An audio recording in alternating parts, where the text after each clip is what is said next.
Mon père avait l'habitude de dire, il y a très longtemps, j'étais beaucoup plus jeune, tu vas dans un village ou dans un endroit où tu trouves les gens en train de danser à gauche. Toi aussi, il faut danser à gauche. Tu vas et tu trouves les gens en train de danser à droite. Il faut aussi danser à droite. Il ne faut pas essayer de danser différemment des gens. Ça ne veut pas dire qu'il faut nécessairement adopter la danse à gauche. Ça veut dire que quand vous êtes parmi eux, il ne faut pas te faire différent. La loi du pouvoir nous en parle aussi. Vous faites différent des gens un peu de trop, vous en subirez les conséquences, tôt ou tard. Vous connaissez une histoire d'un voisin, certainement quelque part en Afrique, que personne ne voit, une personne à qui on ne parle jamais, qui est toujours, vous voyez, toujours enfermé dans sa maison, ne se présente jamais quand il y a des histoires, quand il y a deuil chez autrui. Qu'est-ce qui se passe quand il y a quelque chose de grave qui se passe chez lui? Les gens ne le regardent pas. Bon, c'est vrai que les Africains ne sont pas très, très durs comme ça. Mais en tout cas, comparé à la manière dont les gens réagiraient dans une situation normale avec une personne normale, on ne le regarde pas. Vous allez quelque part, vous trouvez des sentinelles assis ou travaillant. Il faut chercher la bonne correspondance avec les sentinelles.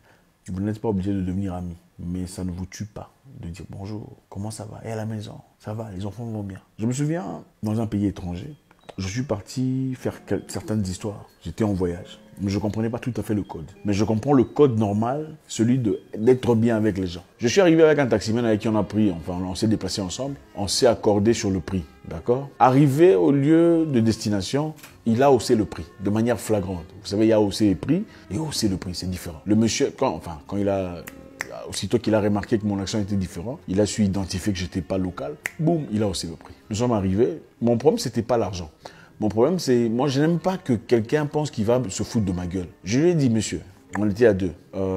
Pourquoi vous faites ça? Non, il faut me payer. C'est autant que je veux. J'ai dit, mais c'est pas ce qu'on s'est convenu. Non, vous allez me payer, tu vois. Nous, ici, chez nous, dans notre pays, hein, nous sommes... Au fait, il a fait ça pourquoi? Parce que généralement, dans ce pays-là, aussitôt qu'il y a un problème avec un taximan, les autres taximens viennent se mettre ensemble et on te bat.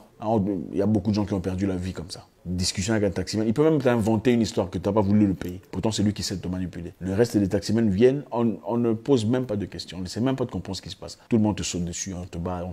À combien plus forte raison, moi, en tant qu'étranger dans leur pays. Donc, c'était très dangereux. Et lui, il savait ce qu'il était en train de faire. Nous, dans notre pays, on est peut-être petits, mais nous ne sommes pas des imbéciles. Non, il faisait ça pour attiser un sentiment général, c'est-à-dire un sentiment collectif contre moi. Dans notre pays, parce que voilà, quand on disait dans notre pays, il inclut tout le monde dans son problème et tout le monde me perçoit comme un outsider, un étranger. Je deviens le danger. Moi, je lui dis non, ce n'est pas question de votre pays. C'est toi qui essaies de voler. Ce n'est pas tout le monde, c'est toi. Moi, je l'ai singularisé parce que je comprenais très bien cette manipulation.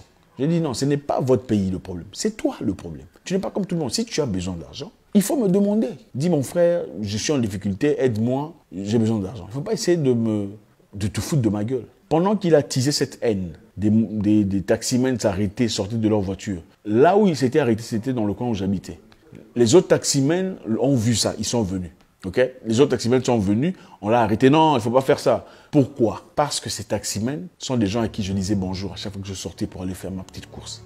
Bonjour, comment ça va? Vous allez bien? Salut, comment allez-vous? On me connaissait. C'était un pays étranger dont je n'avais aucune appartenance. Mais ma gentillesse, ma sympathie, ma capacité de faire le caméléon. Tu arrives chez les gens, tu vois la femme qui vend les bananes dans le coin d'à côté, tu achètes les bananes dans le coin d'à côté au lieu d'aller en acheter dans un supermarché où personne ne te connaît. Tu achètes dans le coin d'à côté chez la dame au coin, elle te reconnaît, les taximens te voient, les gens te voient, on dit ah ok, il est peut-être nigérian parce que beaucoup de personnes pensent que je suis nigérian. Je ne sais même pas pourquoi.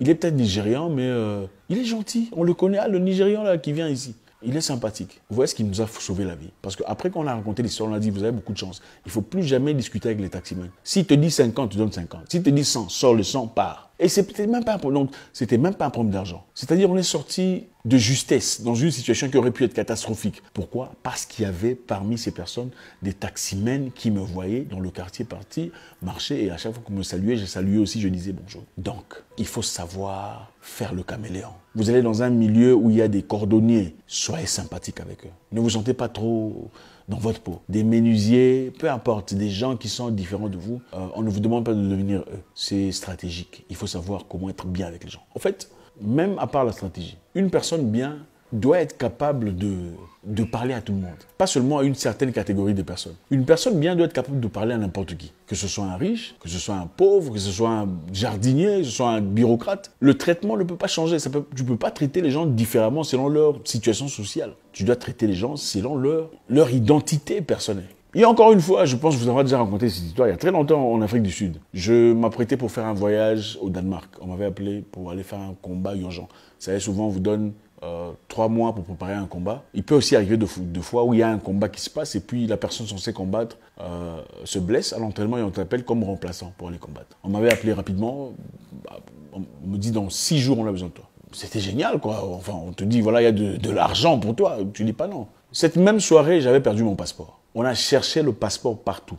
On était sortis, moi et des amis, nous sommes allés manger quelque part, un restaurant, hôtel, tout ça. On a cherché le passeport partout, à l'hôtel, au restaurant, dans les rues, jusqu'à minuit. On a cherché on m'a même dit que j'étais fou. Il y a même un ami qui me disait, voilà, c'est peut-être la volonté de Dieu. Vous savez, Dieu parle d'une façon à une autre. Si vous perdez votre passeport aujourd'hui, c'est-à-dire que Dieu ne veut pas que tu parles. J'ai dit non, faut pas me donner cette histoire-là. Dieu ne veut pas que tu voyages, voilà pourquoi, non. Je pense que si Dieu ne voulait pas que je voyage, en tout cas s'il a ces décisions-là, il y a plusieurs façons de le démontrer, à part me faire perdre mon passeport. Ça n'a aucun sens. On a cherché le passeport. Nous sommes allés jusqu'à un coin où on trouvait des sans-abri qui y vivaient. On est parti, j'ai approché, enfin je suis gentiment parti. On m'a demandé qu'est-ce qui se passe, qu'est-ce que tu cherches. J'ai expliqué, je cherche un passeport. Ton passeport, oui, il y a ton visage, ouais, ok. Est-ce qu'il y a une photo? J'avais une photo dans mon téléphone, j'ai montré. Tu l'as perdu ici? J'ai dit oui. Bon, si tu l'as perdu ici, on va le retrouver. Je suis parti. On m'a rappelé quelques temps plus tard au téléphone. Viens un peu, viens, je suis arrivé. On m'a montré la pochette, l'enveloppe, parce que voilà, il y a le passeport, puis il y a l'enveloppe dans laquelle on place le passeport pour le protéger. Ça, c'est à toi. J'ai dit oui, ça c'est à moi, mais le passeport n'y est plus. Bon, normalement, dans ce pays-là, on peut prendre ton passeport. Il y a des systèmes, on prend ton passeport, on change le visage. Et puis voilà, on le vend à une personne qui, enfin, puisqu'il y a tout ce qu'il y a dedans, capacité de voyager, aller aux États-Unis, en Europe. On peut le vendre à une personne, un Africain, pour voyager avec mes identifiants, avec mon nom, à beaucoup d'argent. On a cherché le passeport jusqu'à 6 h du matin. C'était de 20 h à 6 h du matin. Nous sommes allés dans une porte bizarre. Enfin, nous sommes allés dans un endroit bizarre. On a frappé là-bas. Ouvrez, ouvrez. Le monsieur est sorti. C'est toi, c'est à vous. C'était mon passeport. Pourquoi? C'est parce que j'avais toujours eu des bons rapports avec ces personnes. À chaque fois que tu le vois, tu dis bonjour, tu salues, tu es sympathique. Donc, quelque part, il y a ce sentiment exceptionnel. Il y a ce sentiment exceptionnel qu'on crée à ton égard, seulement par le simple fait d'être une personne normale. Regardez, vous avez un cuisinier que vous insultez. Vous insultez votre cuisinier. Vous êtes mal. Bon, ça me choque. Comment tu peux maltraiter, mal payer, insulter ton cuisinier? Celui qui a accès à la nourriture que tu vas manger. Et tu es là en train de... Toi, stupide. Bon, ça m'étonne. Qu'est-ce qu'il peut mettre dedans? À part même t'empoisonner. Imaginez-vous seulement toutes les choses mauvaises qui peuvent être dans votre... Il faut réfléchir. La personne qui prend soin de votre enfant, il faut bien l'entretenir. Il faut bien l'encadrer. Elle doit se sentir comme un membre de ta famille. J'ai vu une vidéo il y a très longtemps d'une femme, une bonne, qui était vraiment maltraitée. Et qu'est-ce qui s'est passé? À l'égard de sa patronne, elle a pris des excréments de son corps. Elle l'a placé dans la nourriture pendant qu'elle cuisinait. Mais les gens sont tombés malades. C'est après avoir fait des tests de sang, c'est après avoir vérifié comment on appelait la caméra qu'on avait placée, qu'on a remarqué que chaque fois, elle mettait des trucs dans le... Vous voyez un peu. Ces gens-là, on doit les traiter de manière très particulière. Vous venez à la maison, vous achetez des cadeaux à tout le monde, sauf à la bonne. Vous pensez quoi? Comment vous pensez qu'elle se sent? Autant c'est une bonne, il faut qu'elle se sente appréciée, ou au moins flattée sans qu'elle le sache, sans qu'elle ne comprenne que c'est de la flatterie. Il faut donner, il faut l'entretenir, parce que ce n'est même pas pour elle que vous le faites. Vous le faites pour vous-même. C'est un investissement. Parce qu'une personne, évidemment, si on veut, écoutez, si les gens méchants, nous vivons dans un monde bizarre, si les gens méchants aujourd'hui veulent vous atteindre, vous pensez qu'on va passer à travers qui? Les gens proches de vous, n'est-ce pas? Votre chauffeur, c'est pas le chauffeur, la sentinelle, le domestique. Vous êtes toujours très impoli, très sévère. Votre domestique peut mettre n'importe quoi dans votre nourriture. Si on lui offre assez d'argent, vous pensez que... C'est ça. On ne vous dit pas de changer. Vous allez dans un milieu avec des musulmans. Soyez gentil avec les gens si vous êtes chrétien. Il ne faut pas commencer à condamner les gens, à juger. Ah non, tu vois, il faut accepter les seigneurs. Il faut laisser ces histoires-là. OK? Je vous avais parlé une fois d'un monsieur à qui j'avais accordé une opportunité de travail. Il est venu, mon cher, je suis en difficulté, j'ai besoin d'argent, je n'ai pas de boulot, tout ça. Je suis dans un pays arabe, tout ça. Je l'ai présenté à une personne que je connaissais, une personne très influente, qui pourrait lui offrir un boulot. On l'a offert un boulot où il avait beaucoup d'argent, beaucoup plus que la moyenne des gens reçoivent aujourd'hui, sans taxe. Quelques jours après, il a commencé à prêcher Jésus à un arabe. Tu vas dans un pays arabe, tu commences à prêcher Jésus à un arabe qui vient te donner un boulot qui va changer ta vie. Il faut être bête pour faire ces histoires. Vous n'êtes pas obligé de prêcher les gens partout où vous allez. En tout cas, de manière indélicate. Il y a des façons de le faire, d'accord. Si c'est votre objectif, il faut être délicat. Ce n'est pas directement, ce n'est pas n'importe qui. Hein?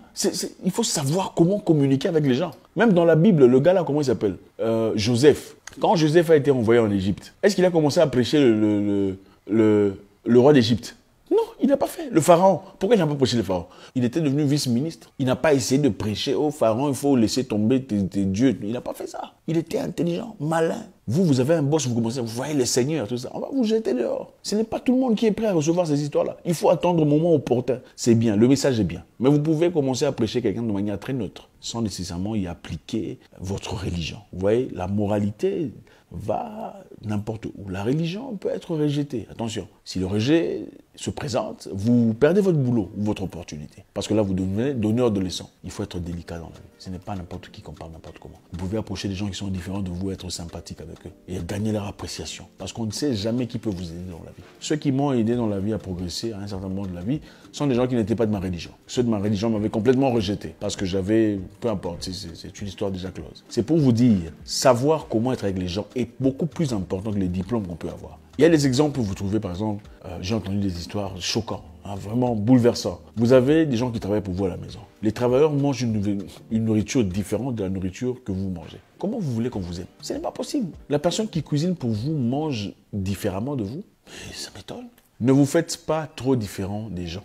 On comprend tout à fait. Chacun veut être exceptionnel. Vous allez quelque part, apprenez à... En anglais, on dit ça mingle. Apprenez à vous éclipser dans la foule, intelligemment. On ne dit pas qu'il faut adopter leur façon de vivre. On dit qu'il faut s'éclipser. Il ne faut pas être foire, comme le disent certaines personnes de l'Afrique de l'Est. Il ne faut pas être trop évident que celui-là, il est différent. Quand on s'habille d'une certaine façon, n'allez pas porter des rouges et des verts et des chaussures vert bordeaux dans un milieu où on ne vous connaît pas.